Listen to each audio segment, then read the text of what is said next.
Two Florida teenagers lost at sea. They left for a fishing trip Friday and never came back. Overnight, the Coast Guard found their boat, but tonight there's still no sign of those boys. We'll get you back tonight with a look at boating laws here to keep folks safe in Connecticut. First, a look at that frantic search. Those two 14-year-old boys left Jupiter, Florida on Friday afternoon. They told their parents they were going out fishing.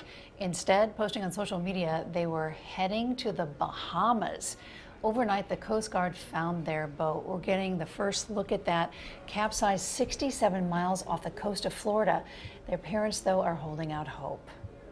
It's unexplainable and unbearable. These are our boys. These are our babies. There is nothing in this universe that we wouldn't give to have our boys back. Can you imagine this? NFL Hall of Famer Joe Namath lives next to the teenagers. He helped raise $100,000 to help in this search.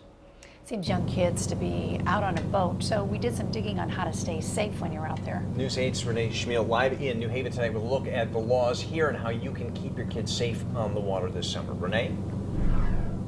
Darren, and when it comes to rules for kids out on the water, most of those come from parents. There is a class they'll have to take, and that's where they'll learn about life jackets and how to drive in severe weather. The water was calm on Long Island Sound today, but it can get choppy and be dangerous. Mark Chansky is a boating resource technician for the Department of Energy and Environmental Protection. He says the simplest thing you can do to protect your kids out on the water is to make sure they're wearing life jackets. Tells you what size.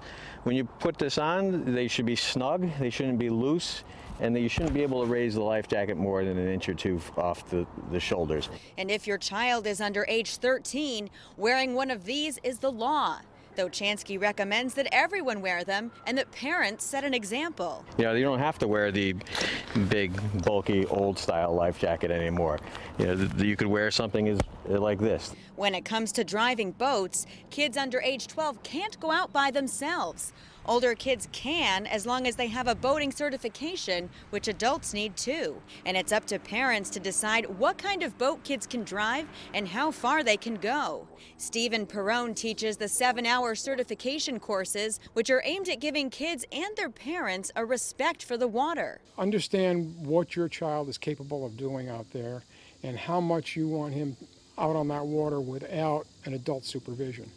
Where you want them to be, how far out you want them to go. But even when folks follow the rules, accidents can happen. A 16-year-old girl was killed by a boat's propeller last summer in Greenwich, though she and her friends had boating certificates. Chansky says kids and adults should make a plan before they go out on the water, just in case something goes wrong. You need to tell somebody where you're going, what boat you're taking, when you'll be back. All those kind of things can make a big difference. You know, if somebody's missing, doesn't come home. The rules for jet skis are a little bit different. Kids need to be at least 16 years old to go out on those by themselves. Live in New Haven, Renee Chmiel, News 8.